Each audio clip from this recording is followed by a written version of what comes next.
3 Lives, 3 Worlds. Wherever step goes, Lotus blooms. Metamorphosis. Lotus Step Volume 1, Chapter 1. It was midsummer in the 4th year of Jing Yuan. Princess Red Jade of Jing'an Mansion had returned to the imperial capital, Ping'an City, from Li Chuan's Wanning Villa. She was summoned to the capital immediately after the Grand Empress Dowager decreed that she was to be betrothed to a general who had been victorious in the recent war. Princess Red Jade, Changyu, was orphaned in childhood. At 6, she lost her father, Lord Jing'an, to a battlefield. Following his death, her mother, Lady Jing'an, fell ill from grief and became bedridden. After battling for half a year, her mother followed her father to the grave when the princess was 7. From then on, the only child of the prince grew up alone in the large Jing'an mansion. Losing both parents early compelled Princess Red Jade to become sensible from a young age. She was unlike the other princesses who would look into the suitability of their prospective husbands after receiving the imperial edict. If the prospects were not to their liking, the princesses who were not favored would cry, and after crying would still grudgingly get married. As for the princesses who were favored, they would cry their hearts out, refuse the marriage, and kick up a big ruckus in the palace. Princess Red Jade, Changyu, was not the type to cause others to worry. Firstly, she did not investigate whether her legendary husband-to-be would suit her taste. Secondly, she did not cry. She got into the horse carriage without uttering a word and calmly embroidered a wedding dress for herself while planning out the timing for her journey so that she would reach Jing'an City exactly on time. It was only on reaching the capital that she was informed that the marriage had been called off. A messenger was dispatched but had most probably missed them along the way. According to news from the palace, the marriage was called off as the general, her betrothed, was of one heart and mind that the Northern Way had to be exterminated, or he would be too ashamed to settle down. The general's patriotism of putting his country first by sacrificing his needs for the good of all moved the Empress Dowager, so she acceded to the general's wishes and agreed to rescind her order. Chang Yu's maid, Li Xiang, was anxious after learning that this was the reason and furiously exclaimed, he felt too ashamed to settle down as Northern Way had not been decimated. Wu Yong said that in recent years, the troops from Northern Way have become stronger. During the various confrontations we had with them, both countries experienced their share of victory and defeat. Even at their weakest, which was during the Taizong era, the furthest we could place our Dashi battle flag was at their Yudu River. He is obviously using this as an excuse to avoid marrying Her Highness. With hot tears in her eyes, Li Xiang sighed. Her Highness has locked herself up in the attic for 2 days and nights. She must have felt humiliated and heartbroken. I am so worried about her. The head steward, Zhu Jin, impassively examined the medical herbs in his hand. There is no need to worry. She finished the 3 meals that were sent to her during the day. She even rang the bell for an extra meal in the middle of the night.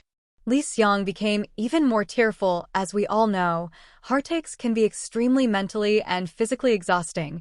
Eating more probably means that Her Highness has consumed all her energy on this matter.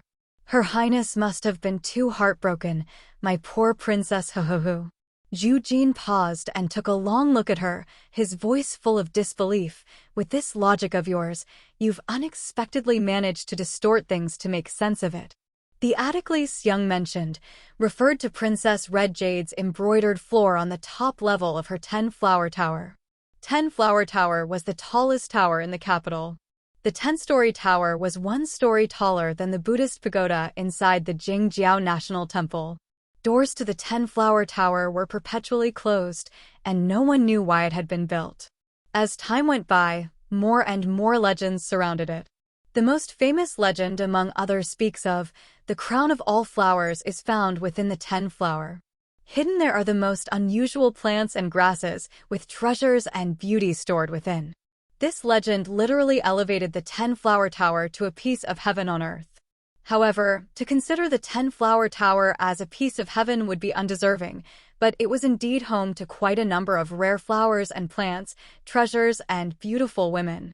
It was rumored that Princess Red Jade had been stricken with a strange illness when she was a year old, and every highly skilled physician had been unable to cure her. As the little princess was about to succumb to her illness, Lord Jing'an was left with no other choice but to seek help from the counselor. The counselor had responded with a 17-word prescription: build a tall tower, collect 100 species of flowers, raise the princess with tender care until she is 15, and her calamity with the illness will be resolved. After obtaining the prescription, Lord Jing'an had quickly obtained an imperial edict from the emperor, and within 3 months, the 10-story tower was built and 100 species of flowers were collected. This was the story behind the legendary rare and unusual flowers found within the tower. As for the origin of the treasures, at the time when Lord Jing'an searched and gathered the 100 unique species of flowers and plants found throughout Dashi, there were 2 bulbs among them that had cultivated to the point where they had achieved human forms. Such rare plants could not even be found in the royal palace, and as such, were naturally considered priceless treasures. Of the 2 flower monsters, one was a pear tree who became Chengyu's personal maid, Li Xiang, and the other, a hibiscus flower, was none other than head steward, Zhu Jin, an extreme multitasker who ran the entire 10-flower tower like clockwork, both inside and out. Lastly, we come to the legend of beautiful women. The only thing that could be counted as human within the 10-flower tower was Princess Red Jade, Chengyu. But the princess' beauty was so unparalleled that it put the plants to shame. Her beauty was comparable to 100 beautiful flowers.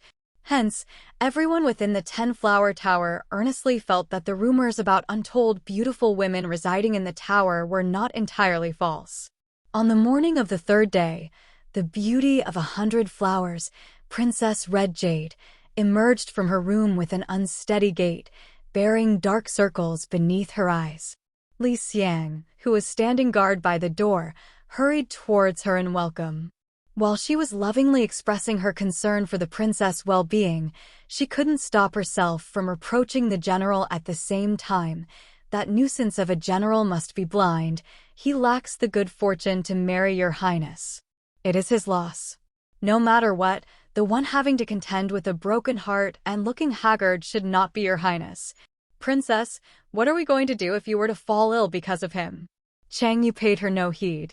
Looking like she was sleeping on her feet, she gave her a green bundle and yawned as she said, "Send this to Jingxiu workshop. They need this urgently." Li Xiang made a small opening in the bundle, peered inside and had a shock. "This is your wed." Chengyu covered her mouth as she yawned. With teary eyes, she said, "I've spent the last 2 days altering this dress to fit the measurements of the 11th princess, ensuring it is a design that she would like."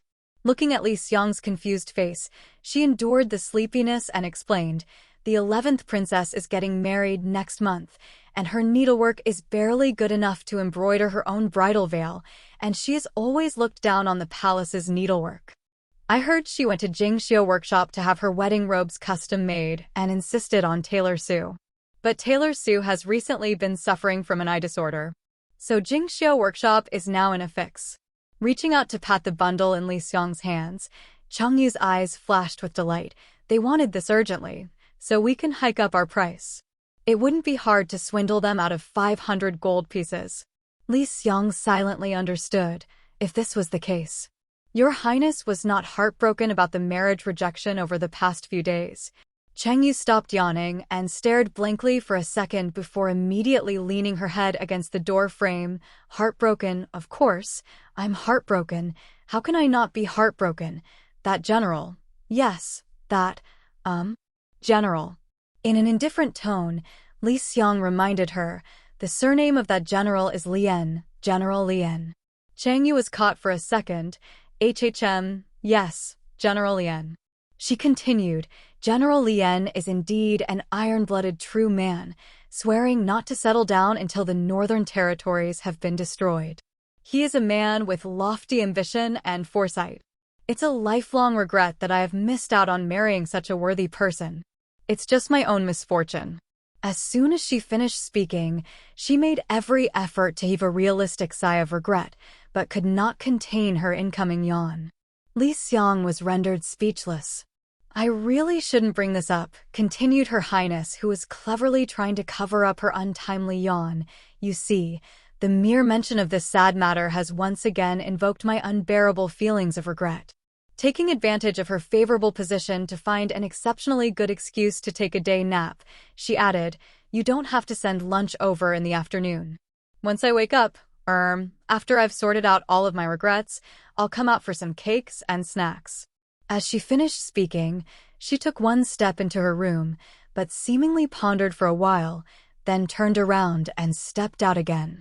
Forcing herself to stay awake, she pointed at Li Xiang and reminded her, about that matter, don't disappoint me, 500 gold pieces, nothing lower than that, all right? Li Xiang.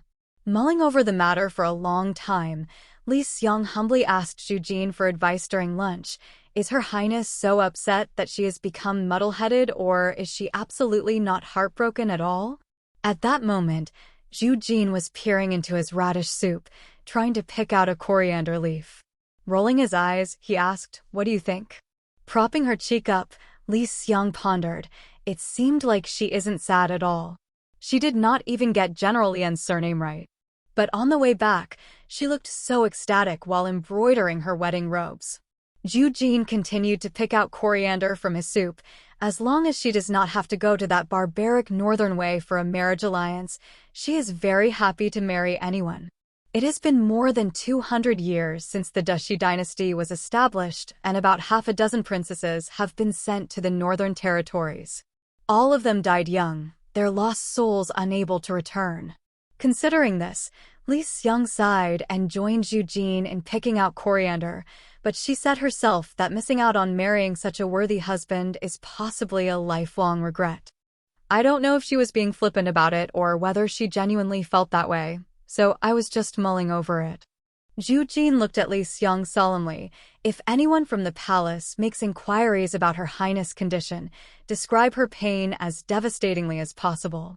As the Grand Empress Dowager tends to dote on Her Highness, making the old Dowager feel some guilt will reduce the risk of sending her to that barbaric nation in the future. Take your paws away. That is not coriander but scallions, and I love scallions very much. Towards the end of every month, Cheng Yu felt like a miserable princess.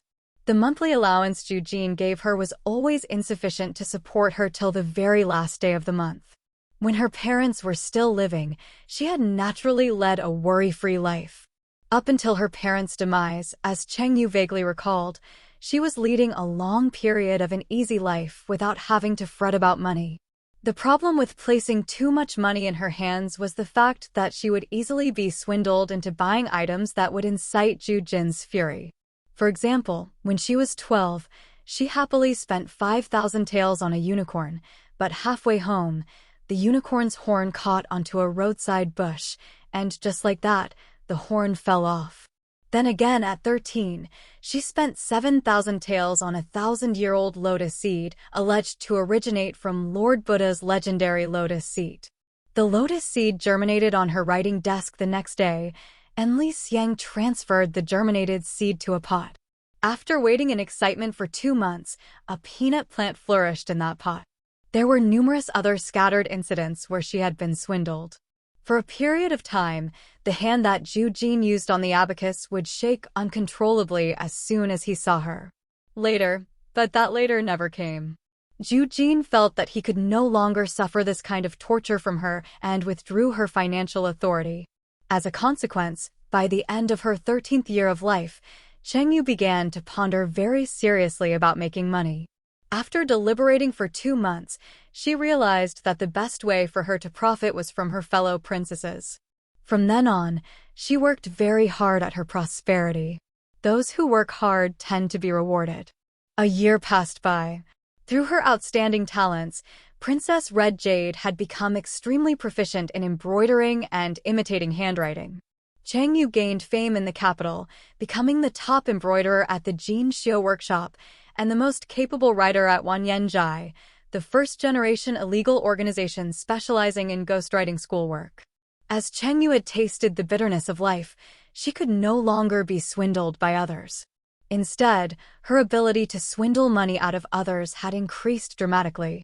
The next afternoon, Li Xiang returned as expected from the Jin Xiu workshop with 500 gold pieces and placed all that shiny gold right in front of her. Chang Yu happily began counting them from 1 to 500 and then recounted them from 500 to 1. When she finished counting, she took out her purse, filled it up, stored the remaining gold into a shabby-looking wooden box, and stuffed it under the bed, covering it with 2 tattered blankets. After securing the money in its hiding place, Chang Yu quickly dressed herself up as a young master, then calmly placed the pot of yellow peonies on the table into a sack and happily headed out of the tower. It was the day Zhu Jin went out to check the accounts at over 20 stores, while Li Xiang had been tasked to buy cakes at a shop located in the far westernmost part of the city. With these two out of her way, Chang Yu slipped out of the 10-flower tower easily. When she arrived at Linling Court, she ran into Madame Su, who was leading a delicately beautiful young lady and 2 pretty maids out of the entrance to send a young man out of the court. The young man and the delicate beauty were so into each other as if they could not bear to be apart, that they were oblivious to her presence. But Madame Su's discerning eyes immediately spotted Xing Yu, who was standing beneath the old willow tree.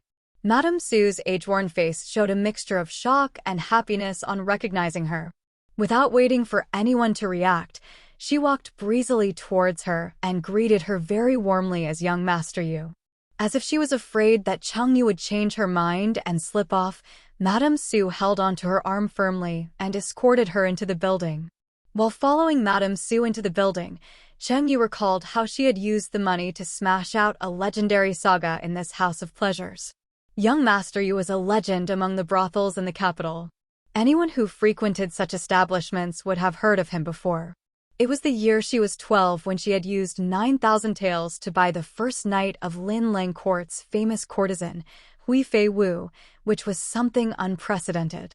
Before this incident, the rate for the first night of a courtesan in Pang'an City's brothels had remained steady at 500 taels for many years. This affair became young Master Yu's one-shot to fame. Although she did not frequent the brothel as often compared with the other rich playboys, young Master Yu was very generous. Even a maid who served food would easily be rewarded with at least 7 to 8 taels of silver. She was adored for her prodigal ways. Madame Su's only regret was that she had no courtesan on hand who could entice young Master Yu to Lin Xiang Court so often that the young master would fritter away her wealth there. Just the mere thought of it was enough to make her feel agitated, so much so that she wished she had been born 40 years later, allowing her to handle this personally. After catching up with Madame Su, she evaded a few courtesans who were trying to throw themselves at her, having heard of her prodigal ways.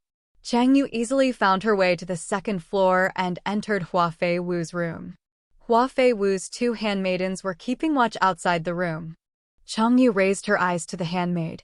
"Didn't Madame Su send someone to notify you? Why is your lady not here to greet me?" The 2 handmaids stammered, "Our lady, she..." On the square table was a red noonflower in full bloom. It continued, Xiao Yao had no idea that the flower master had arrived. When the 2 handmaids went in to report to her just now, they were chased out with a flying slab of ink. Xiao Yao *** has been in a bad mood recently.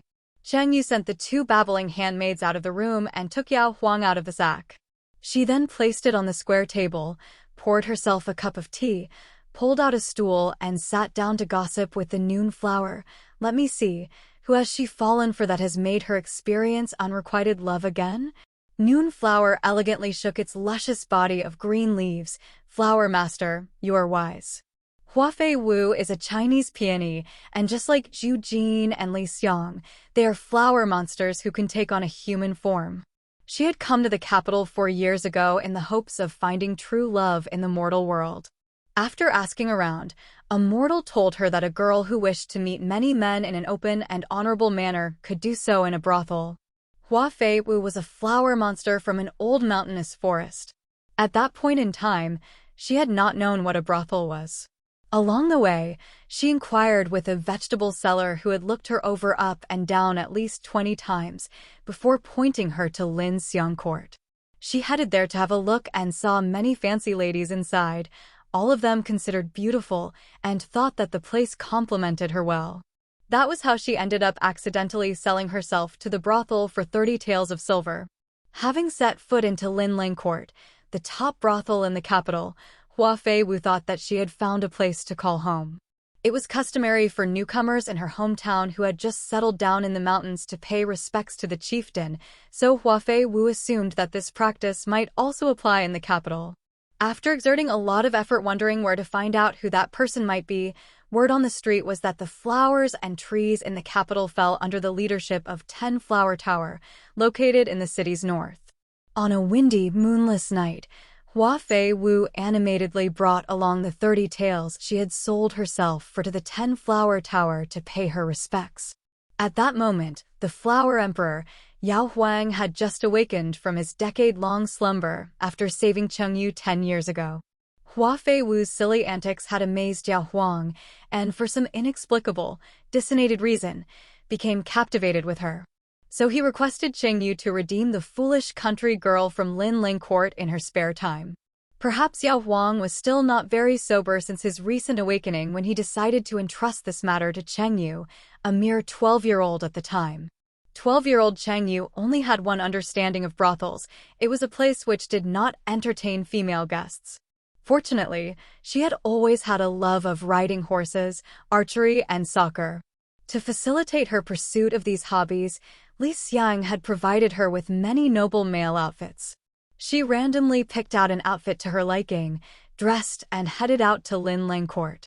On entering the court, she noticed the lingering scent of fragrance and the beautifully lit lanterns. It appeared as if some kind of grand festivity was going on. Awash with curiosity, she asked for a room, planning to observe the excitement before helping Yao Huang redeem Hua Feiwu. Just as she finished drinking half a cup of tea, music floated in melodiously as Chengyu saw Hua Feiwu decked in red from head to toe, stepping onto the stage below and beginning her dance. After completing one dance, the hall roared to life as the crowd began eagerly shouting their bids. Not long after, the starting bid of 100 silver taels had risen to 352 silver taels. Chengyu thought to herself, "Oh, this is how a person is redeemed from a brothel." At that time, Chengyu was still a prodigal child whose access to money had not been severed by Zhu Jin. This same prodigal child had previously spent 5,000 taels on an old horse with a rolling pin glued onto its head. She felt that Hua Feiwu was a beautiful flower monster. Besides, this beautiful flower monster caught the fancy of the 10 Flower Tower's Flower Emperor, Yao Huang. So, how could she be worth only 352 silver taels? In one breath, she called out a bid for 7,000 taels, a bid that was 20 times higher than the previous one. As soon as the bid of 7,000 taels left her lips, there was dead silence on and off the stage. Everyone directed their gaze at her. Feeling confused, Chengyu took a long moment before asking with uncertainty, How about 8,000? In fact, Hua Feiwu did not understand the concept of money. All she saw was Chengyu mentioning 8,000 taels, and everyone becoming deathly silent, throwing Chengyu piercing glances. Feeling the need to say something to relieve Chengyu's awkward situation, she raised her head and idly asked, "How much silver did you bring?" Chengyu took out her banknotes, counted them, and replied, 9,000. Hua Feiwu nodded. Well, let's seal the deal for 9,000 silver taels, then, hee. This was how muddle-headed Chengyu handed over her money and ended up buying Hua Feiwu's first night. The 9,000 silver taels incident gained notoriety in one hit. Basking in its aftermath, Lin Xian Court surpassed Meng Xian Lu as the true #1 brothel in Pinyin City, a spot that both had been deadlocked as equal for many years. Madame Su was so overjoyed that she fainted on the spot. Her long-cherished dream of defeating her competition and elevating Lin Xian Court to the true #1 brothel in the capital had instantly been fulfilled. In the 8 hours that Madame Su was unconscious, Chengyu finally understood that her 9,000 silver taels only bought her a night with Hua Feiwu and not the entire person. As she had always been a spendthrift, she didn't feel any guilt about spending the money. Instead, she felt somewhat gratified. Hua Feiwu was a monster that the Flower Emperor, Yao Huang, fancied, so she should be worth this much. After asking how much money would be needed to redeem Huafei Wu, Madame Su, who had just awakened from being unconscious the entire night, realized the one inquiring was the same foolish spendthrift of last evening's infamy. Feeling harsh and unreasonable, Madame Su quoted the price of 100,000 silver taels. Chang Yu regretfully felt that though the price was highly justified, she just did not have so much money and left after breakfast.